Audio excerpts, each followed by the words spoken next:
Sa kasalukuyan po, wala pa tayong namomonitor na bagyo or low pressure area na maaaring makaapekto dito sa ating bansa.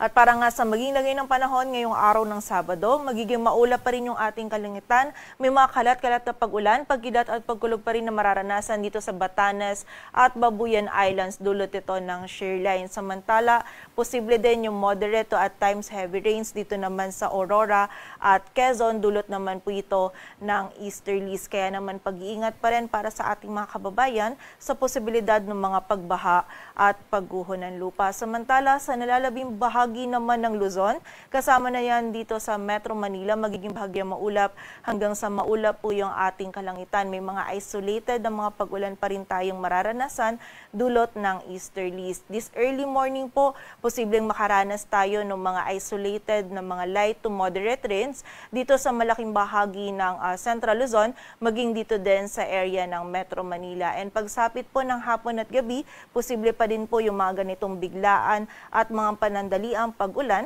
pagkilat at pagkulog. Kaya naman kapag po tayo ay lalabas, huwag nating kalilimutan yung mga pananggalang natin dito sa mga pag-ulan na ito.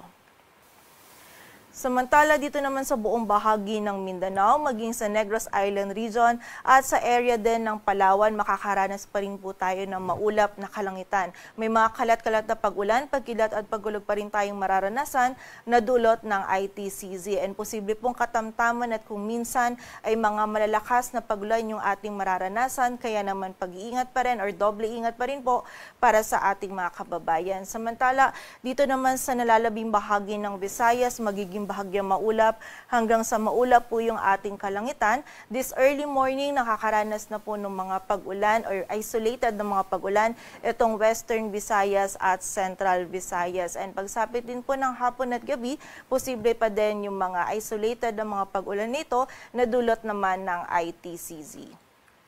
Araway sisikat mamayang 5:50 ng umaga at lulubog mamayang 5:31 ng hapon.